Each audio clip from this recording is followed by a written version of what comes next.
Hello friends, income tax के cases की series में आज जो केस हम डिस्कस करेंगे वो इस चीज को लेकर के है कि यदि एसएससी की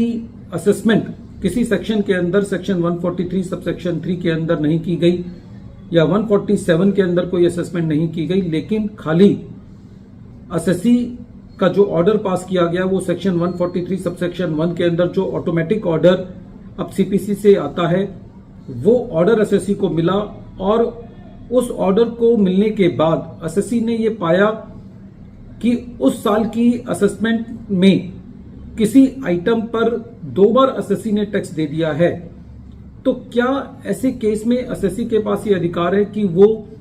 सेक्शन 264 के अंदर रिवीजन के अंदर principal commissioner of income tax के पास अपनी एप्लीकेशन लगा सकता है? यही issue honourable Bombay high court ने अपने case Bahar Infocons private limited versus principal commissioner of income tax and others के केस में डिसाइड किया और ये केस 476 आईटीआर पेज नंबर 615 पर रिपोर्ट हुआ और इस केस का जजमेंट 23 सितंबर 2024 को आया। प्रेजेंट केस के अंदर जब एसएससी असेसमेंट ईयर 22-23 की रिटर्न फाइल कर रहा था तो एसएससी ने ये पाया कि 3 सालों के अंदर असेसमेंट ईयर 19-20, 20-21 और 21-22 के अंदर एसएससी से ये गलती हुई कि एसएससी ने किसी इनकम को अपनी इनकम में 2 बार ले लिया। एसएससी के पास रिवाइज रिटर्न फाइल करने का टाइम नहीं था। एसएससी ने शायद सेक्शन 154 इसलिए नहीं लगाया क्योंकि ये मिस्टेक अपरेंट फ्रॉम रिकॉर्ड नहीं थी। सेक्शन 264 के अंदर रिवीजन की एप्लीकेशन का समय निकल चुका था। एसएससी ने कंडोनेशन के साथ principal commissioner of income tax के पास ये एप्लीकेशन लगाई कि इन 3 सालों के अंदर सेक्शन 264 के तहत उन ऑर्डर्स को रिवाइज करके एसएससी को रिलीफ दिया जाना चाहिए। Principal commissioner of income tax ने ये तीनों रिवीजन एप्लीकेशन ये कहकर के रिजेक्ट कर दी कि एसएससी को इस टाइप का रिलीफ अपनी रिवाइज रिटर्न फाइल करके लेना चाहिए और इस तरीके से principal commissioner of income tax ने एसएससी की इन तीनों रिवीजन को रिजेक्ट कर दिया। एसएससी ने इन रिवीजन की एप्लीकेशन के रिजेक्शन के अगेंस्ट बॉम्बे हाई कोर्ट में रिट पिटीशन दायर करी और जब ये मैटर सुना गया तो ऑनरेबल बॉम्बे हाई कोर्ट का ये कहना था कि कमिश्नर ऑफ इनकम टैक्स के पास सेक्शन 264 के अंदर या तो एसएससी के द्वारा दी गई एप्लीकेशन के द्वारा या सू मोटो ये पावर होती है कि वो किसी भी प्रोसीडिंग्स के रिकॉर्ड को कॉल करके मंगा करके उसके अंदर रिवीजन का ऑर्डर पास कर सकते हैं। बॉम्बे हाई कोर्ट का ये कहना था कि जो सेक्शन 264 है वो उसका मकसद खाली ये नहीं है कि जो लोअर अथॉरिटीज के द्वारा इरोनियस ऑर्डर पास किए गए हैं खाली उन ऑर्डर्स को रिवाइज करने तक सेक्शन 264 की पावर रिस्ट्रिक्ट नहीं है। सेक्शन 264 के अंदर वो केसेस भी कवर होते हैं जहां पर एसएससी उन केसेस में रिलीफ मांग रहा होता है जहां पर एसएससी की ओवर असेसमेंट हो जाती है। बॉम्बे हाई कोर्ट का यह कहना था कि यदि एसएससी ये पाता है कि एसएससी से कोई मिस्टेक हो गई है और उस मिस्टेक की वजह से एसएससी की इनकम ओवर असेस हो गई है